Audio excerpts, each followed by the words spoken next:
women are the property of men. No, the point I was making... Why have you said they are? Because I made a religious point. I said that when a man marries a woman, the woman's father walks her down the aisle, and hands her away to the man. Traditionally, this is what it says in the Bible. I'm a religious person. I believe in God. I live in the most religious country in the world. So you do think that the woman becomes the man? I think she takes his last name. I mean, let's watch the clip that you said about this so that we can get it in context. So I think my sister is her husband's property, yes. When a bride is walking down the aisle to marry the groom, the father walks next to her and gives her away. True or false? Absolutely. But women are the property of men. No, the point I was making... Why have you said they are? Because I made a religious point. I said that when a man marries a woman, the woman's father walks her down the aisle, and hands her away to the man. Traditionally, this is what it says in the Bible. I'm a religious person. I believe in God. I live in the most religious country in the world. So you do think that the woman becomes the man? I think she takes his last name. I mean, let's watch the clip that you said about this so that we can get it in context. So I think my sister is her husband's property, yes. When a bride is walking down the aisle to marry the groom, the father walks next to her and gives her away. True or false? Absolutely. Hola, hola, hola, mis amores, ¿cómo están? Hi, my loves. How are you doing today? So I'm back with another podcast. And I'm super excited about this one. So if you didn't know, I post in the community section every now and then. I don't do it all the time, but every now and then I will post, or often enough, I will post a poll asking about what we should talk about in our next video. And so the majority rules. And a lot of times, it either takes me a long time to go back to any of the other topics that I might have mentioned in that poll, or I just don't go back, girl. I'm not going to lie. I forget and I just move on. The reality of the situation is that marriage, unfortunately, has been sold to women as though it's something that they should dream of, and they should work towards, and it's something that's blissful. It's the next level up. It's this utopia. When in reality, marriage is extremely dangerous for women. It is actually one of the most dangerous, if not the most dangerous situations a woman can put herself in, is marriage. Okay. So if the woman is not extremely diligent, extremely careful and wise beyond her years, she's going to find herself potentially in a very interesting situation, and in a situation that a lot of women, and I dare say most women, find themselves in, actually, not even just like a small few, find themselves in immediately after a marriage, right? So let's take a look here. Let's see what we can find.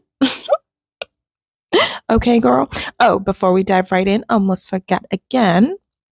Go ahead and smash that subscribe button for me. Go ahead and smash that like button for me. Okay, love you so much. And go ahead and hit the bell so you get a notification every time a new podcast comes out. All right. The link to the store is below in the description.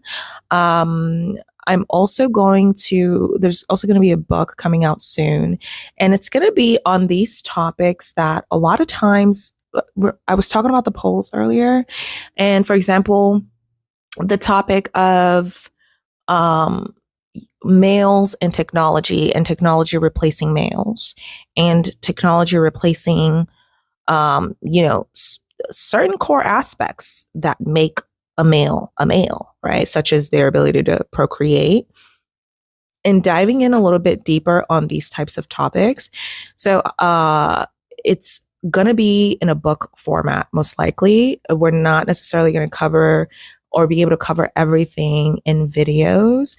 I will make podcasts, y'all know what I mean, but I will make videos specifically with these types of topics. If you want to get more educated on it and learn more about it, I will make separate podcasts for it, for the members only section. So if that's something that you're interested in, make sure to join and become a member. So I will make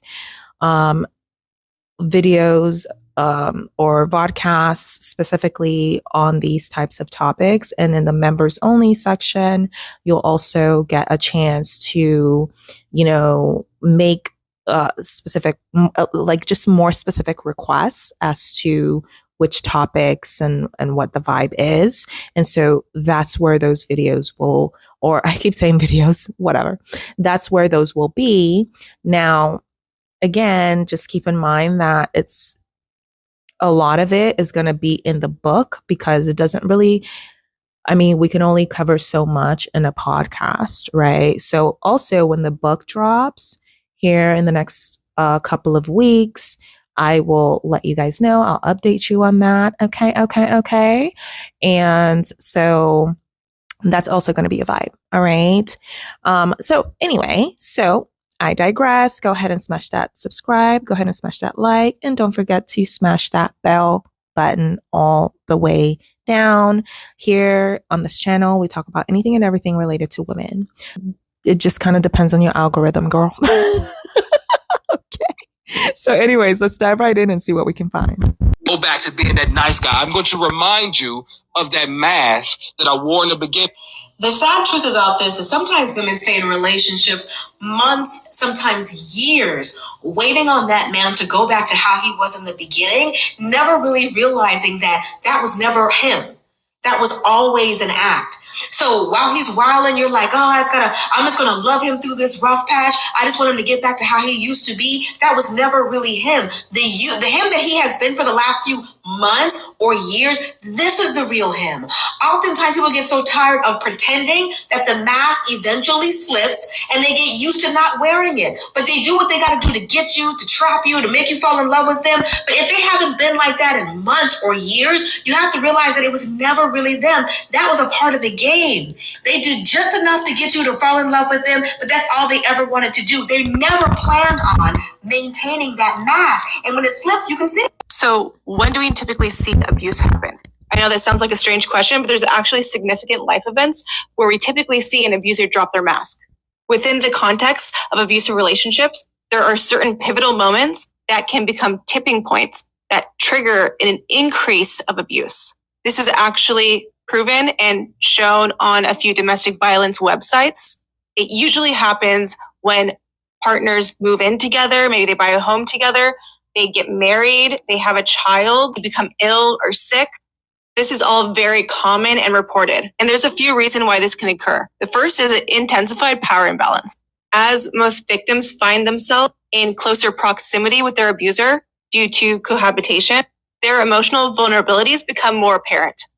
When your vulnerabilities are more apparent, an abuser instead will use this as a way to exert control. The second reason this might happen in cohabitation is added stress. Abusers typically use their abuse as maladaptive coping mechanisms. So cohabitation unveils a new set of stressors and conflicts. The abuser will instead use these conflicts to insert dominance and control. Secondly, marriage could be a huge reason why the mask drops. And this all boils down to a sense of ownership. The concept of ownership over another human being is often intertwined with an abusive person. This comes down to the distorted sense of entitlement. And this is when they increasingly infringe on your boundaries. Unfortunately, pregnancy is also a huge tipping point. Pregnancy requires a dependency on your partner.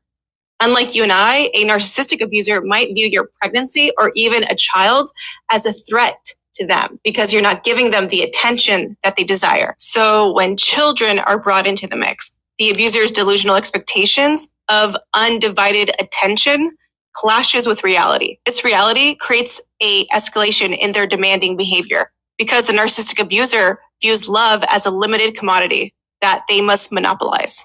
Lastly, this can happen when you are sick or ill, specifically if you're in a vulnerable state. Again, this boils down to your vulnerability.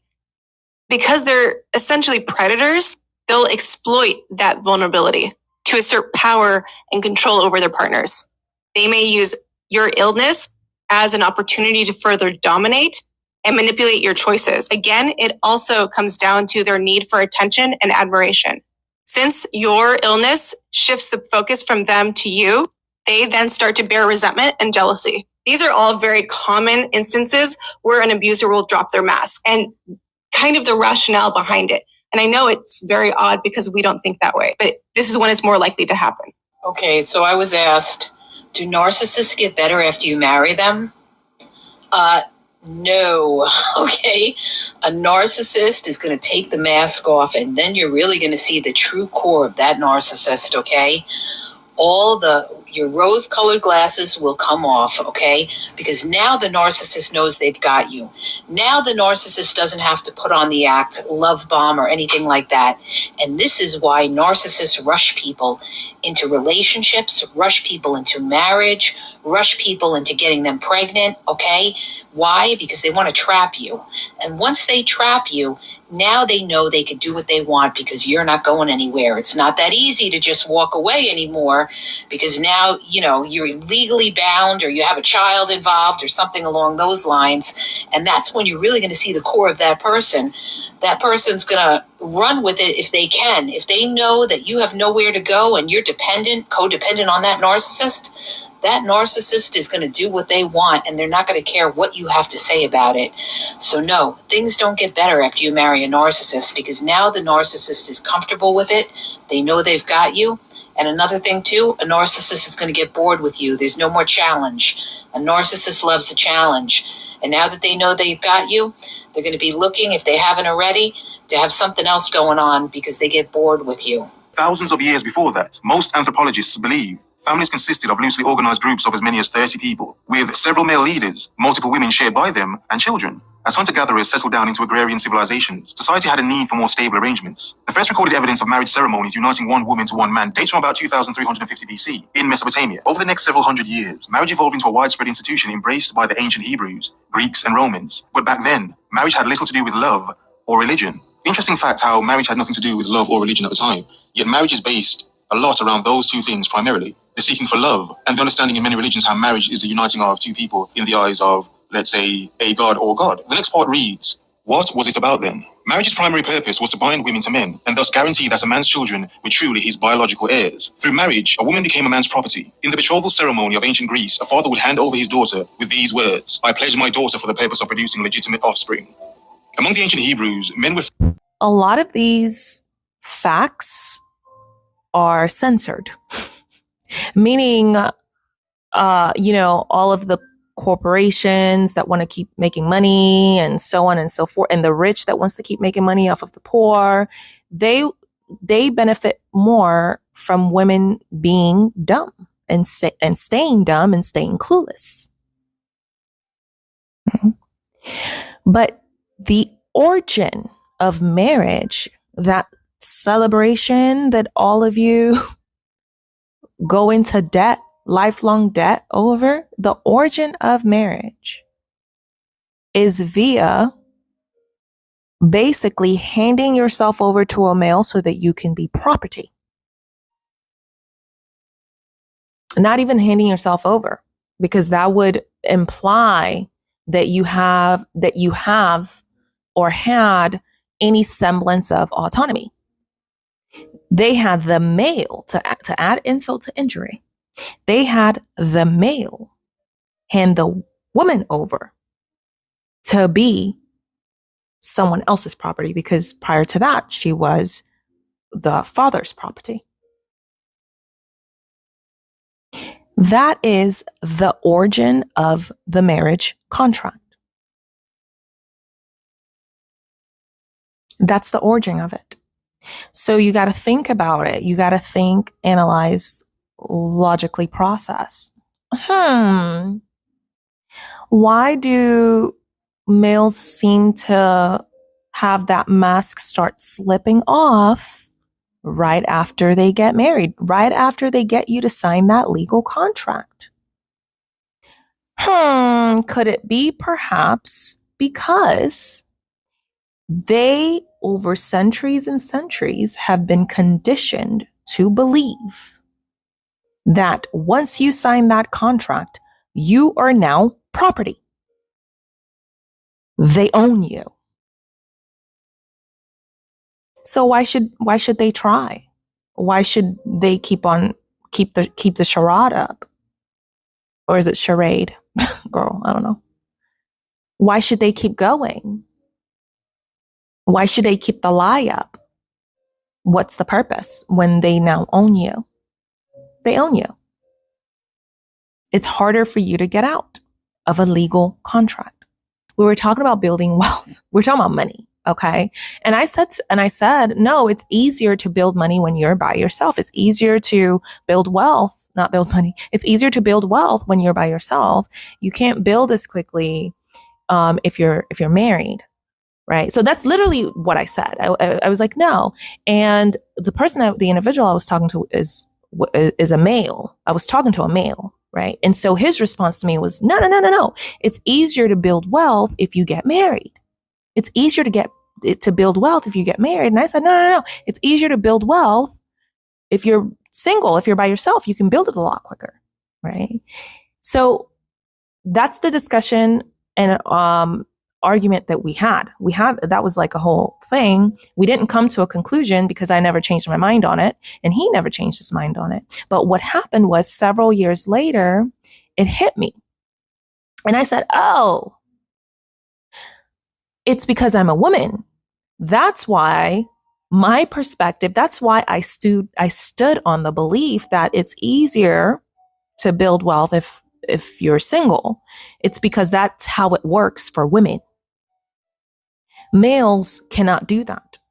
It's easier for males to build wealth if they enslave a woman. Only if they enslave a woman. It's actually harder for them to build wealth without a woman around.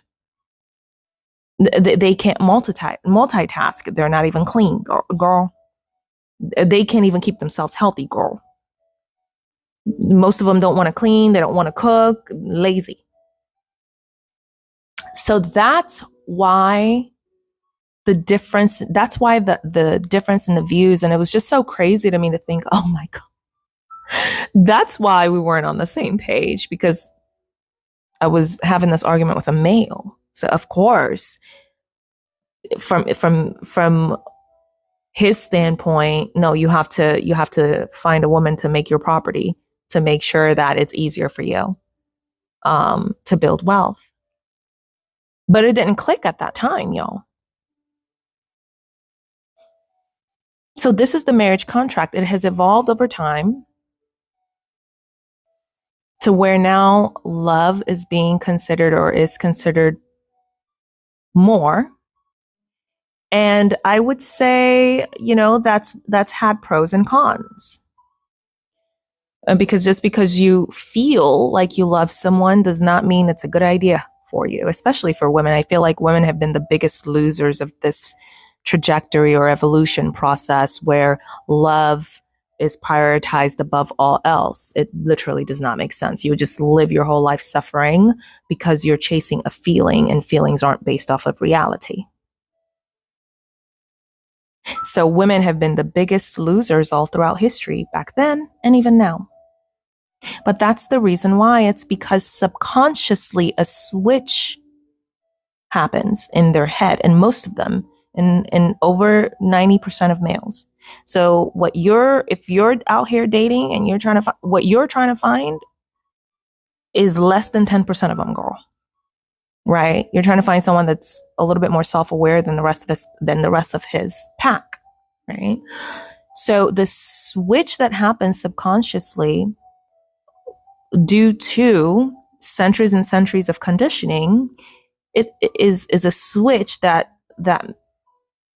makes males believe, oh, she's trapped now. She's my property. I own her. I mean, it's super hard for her to get out. I don't have to do all this other stuff anymore. I'm good. Right? So this introduction of love is really something that women have suffered more from. And actually, if you read, and I've read at least 2 books now that have corroborated this additional information. Also, just the aspect that love and romance actually in and of itself was created by poor males, like literally because poor males don't have any property. They don't have any wealth. So less likely to get a woman property, right? So they created romance to make it easier for them to access women. And so, you can kind of see where that led to, where for the past decade or so, we had pygmishas running rampant everywhere. Until recently, because women took so much a Seuss. It's like it's sometimes women just have to be beat down, and it's very unfortunate for you to not learn unless you're beat to the ground, right? Because what I will say is that women will lie to themselves for males. Males don't even really have to do that much. Okay, they don't even have to make up no lies. The woman will do it for them because she's just that thirsty. All right, so it's good that we are coming. We're coming out of that. We're seeing stronger women. We're seeing more valuable women, because if you're accepting anything and everything, you're not of value. Sorry, not sorry. I mean, that's just the truth. You're not of value, right? Were free to take several wives. Married Greeks and Romans were free to satisfy their sexual urges with concubines, prostitutes, and even teenage male lovers. Okay, while their wives were required to stay at home and tend to the household. If wives fail to produce offspring, their husband. I want y'all to notice that ever since the beginning of time, for the most part, males have always been gay. So the thing about that is, most males, they'll stick it in anything and everything. Anything and everything. It does not matter what it is. Okay. Doesn't matter who it is. I mean, if they're, most of the time, actually, if they're gay, then that's what they like, is other males. So don't let it be rare to you. It needs to be normalized. And I believe that women need to normalize asking males early on, even if they don't seem gay to you, ask them, are you gay? Because, in today's day and age, but to be honest, it's always been this way. It's just that now in today's day and age, it's legal. It's, no one will harass you over your chosen lifestyle. So you have no reason to be hiding that. You have no reason to hide it. And the reason I talk about it so often is because I don't think women understand just how high the percentage of gay males are. I mean, there's a ton of them, a ton. And so many of them walk around and you would never know. You could never tell. So part of that vetting process, needs to include very, very, very specific tests that you put them through to see or get a better idea on if they are, specifically to see if and get a better idea on if they're gay or not. Because it's such a high percentage of males that are gay. And it's always been this way, y'all. It's not anything new. It's not anything new. The only part that's newer is the legalization of it. Okay. Could give them back and marry someone else. Very interesting fact how once marriage became an organized thing, how in many ways it actually became a strange and actually bad thing. In many aspects, you can understand a man having concubines. Of course, men are very visual creatures. Even if they love one woman, they may want to, let's say, have some extended time with another woman. But this is where feminism played a part in the fact of women not wanting to be seen as property anymore, which yes is understandable. But the fact is how the institution of marriage is not something that was wholly beneficial. Yes, many can say there are benefits of it, but it's the strange thing of how civilization used to be before the institution of marriage came about. Okay, so here are some of the comments, and it's primarily males commenting, so fair warning on that. But you can kind of see that they still view women in the same exact way. They still view women as property. Actually, they don't even see the reason why they're not able to just go around sleeping with anything and everything like they used to be able to do before. And if they're not able to do that, then why is it worth their time, right? That's what they're basically saying in almost every comment. I try to look for any comment that was favorable or defending women, and I couldn't find one. But the reason is because these are all males on the comment section. So this comment says, when females fought for equal rights, the marriage was destroyed. So they don't want you to have equal rights. Okay, it's as simple as that. I say that all the time. They don't want you to have equal rights. They don't view you as a human being. If you are not subjugated and assuaged, you're no use to a male species. Okay? So in their opinion, marriage was destroyed when we fought for equal rights, when women fought for equal rights. And it is the females who rejected the one man and the family. I see marriages were honored in the 50s. However, nowadays it's a curse for males. But what did we just watched in that video? That in the 50s and even before then, the way marriage worked is that women were considered property. So he's saying, yeah, that was better. So, I mean, if you still have or are under any delusion that being around a male is beneficial to you, I don't know, good luck, girl.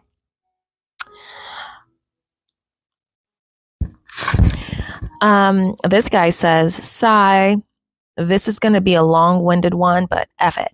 Marriage was necessary and in some cases still is, but should only be preserved for the elite and their family trees respectively. Reason being, we live in a society of abundance, which is like the first world, and it's not vitally advantageous for a male or a woman to marry. Life expectancy was a joke until after World War II, and living life alone and not spoken for was unheard of and dangerous. Women married to survive back then. Now they marry for spoils. So that's his opinion. Leave it in the comments below what your thoughts are on that.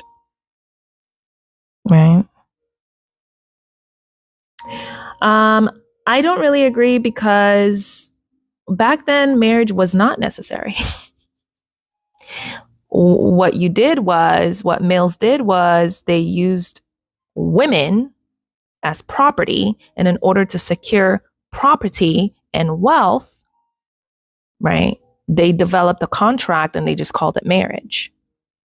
They could have called that contract anything. They could have made that contract to look very, very differently from that of a marriage that involves enslaving a woman. So it wasn't necessary. It's just what males chose to do because they enjoyed being able to enslave and assume women. I do agree with the part where it's not really beneficial for regular or poor people to get married. It kind of does not make sense because now you're just both poor together. But in a way, I mean, if you're super, super poor and you combine your income, I guess there could be benefit there. But I think the only benefit a woman could potentially have when it comes to marriage, the only way that a marriage could benefit a woman is if the male is much, much, much, much, much more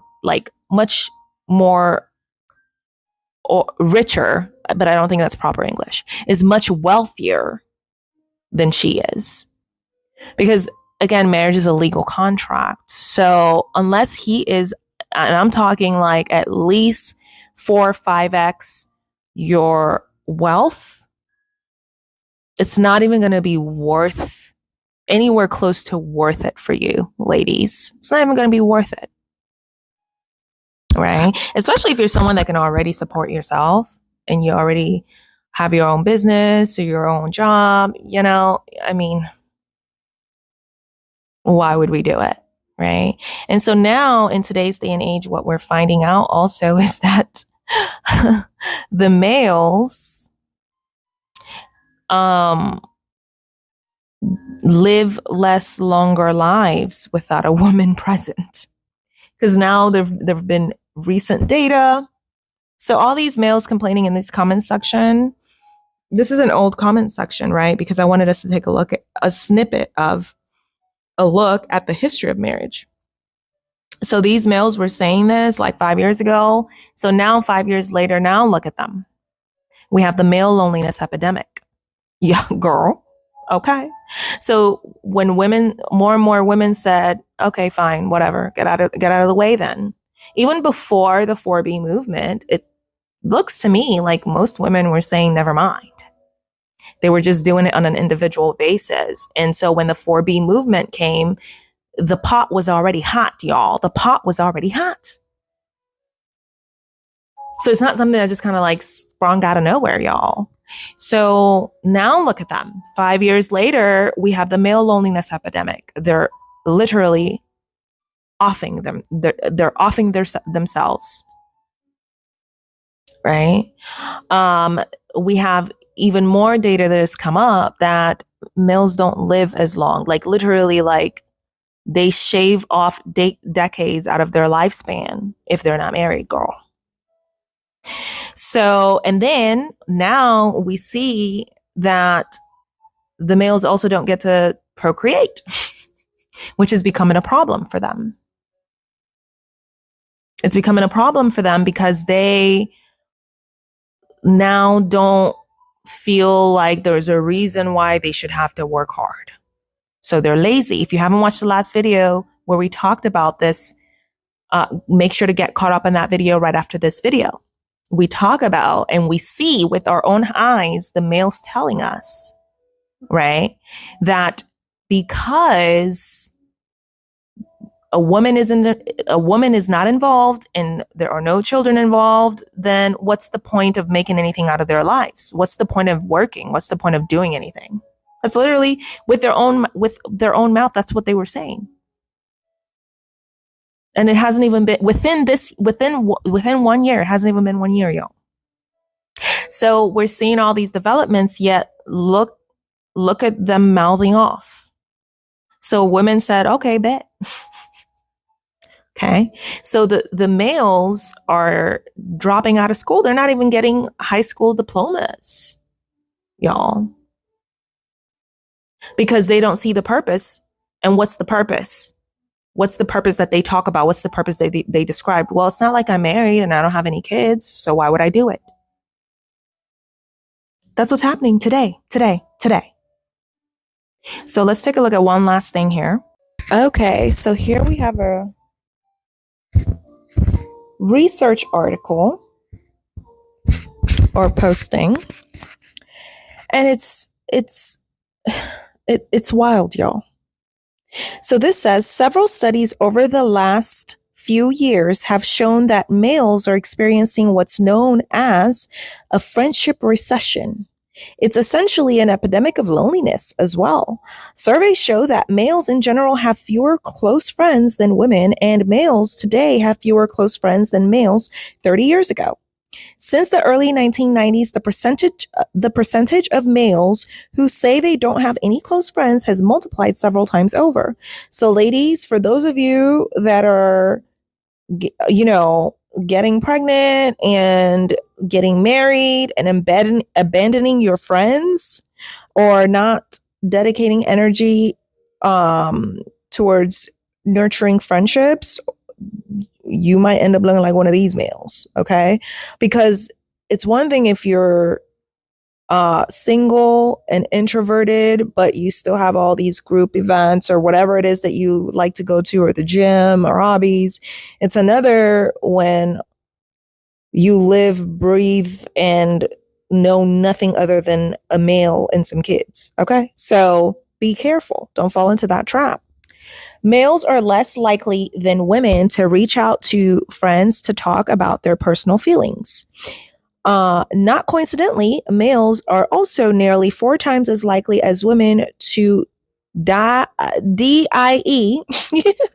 by unaliving themselves, according to the data from the Centers for Disease Control and Prevention. I couldn't help but wonder, why is it so difficult for males to make and maintain friendships? What's driving this loneliness? Y'all, they ask the dumbest questions. Like, what do you mean, why? Be so for real. Anyways, it might be easy to dismiss any fret over the loneliness of males. After all, our society was built mostly by and ostensibly for males. And it is still mostly males that are in control. So what is the problem? This is what I say all the time. What is their problem? Are we supposed to feel sorry for you? Like, this is a patriarchy. Get the heck out of my face. Males are also statistically responsible for much more violence and much more likely to be the oppressor than the oppressed. So males as a group are not always the most sympathetic characters. Yeah, you can't sympathize with that species. You can't sympathize with that species. It cannot be done. And if you do sympathize with them, do it at your own detriment, because they will always turn against you. Sometimes it's super entertaining because, like Pygmishas and stuff, like Pearl, when they turn against her, oh my God, that was so funny to me. And they do it all the time. They'll always, they don't change. They do not evolve. They don't evolve. That's the easiest way to put it. At its worst, a male loneliness can result in mass devastation. Think mass shooters, serial killers, barely visible tinderboxes, vulnerable to the most dangerous types of terroristic influence. But even when it's nothing close to that bad, we're still talking about millions of sad males, sons, brothers, fathers. No one cares. If you're not a good person, you're not a good person. Period.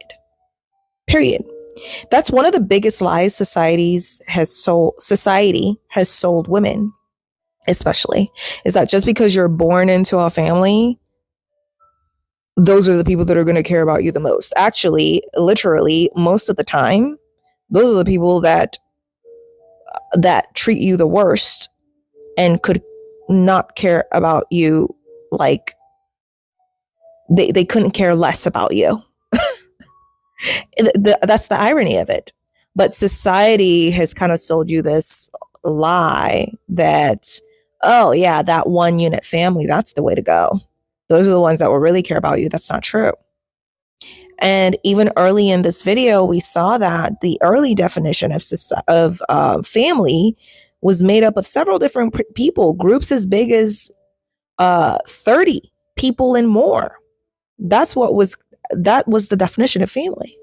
So with this updated model of family that the patriarchy has constructed in order to benefit more from women, it's a lie. So you bring a lot of people here, feeding them that lie, but expecting them to still be productive. And so the truth is, you don't get to pick who you're born to, what family you're born into. You don't even get to pick what country you're in. So the best that you can do is try your best to have the opportunity to choose those things now that you're here. But you're not even going to be able to get that far into your thinking because of the mass brainwashing that takes place from the time when you pop out of your mom's womb, right? You're not going to be able to open your mind up enough to realize that, hey, you can just choose a different family. You don't have to stay in this one. I mean, you came into this one off of no choice of your own. Great. You tell them thanks and move on and do something different. And for a lot of people, it takes them years to get to this realization. And if you're born into one that's awesome, then great. Less work that you have to do. But this whole thing about sons, brothers, fathers, no one cares. Okay, that doesn't mean jack squat. If you suck, you suck. Okay. Living out unfulfilling, lonesome existences, and then sometimes deciding not to live out that life after all. Well, I don't feel sorry for them. But even if it's especially pronounced here in America, it certainly isn't the only country where males are lonely. One of the most extreme examples is Japan, where there is an entire class of mostly male social outcasts called hikikomori, which translates roughly as excess recluses. Not excess. Okay, extreme recluses.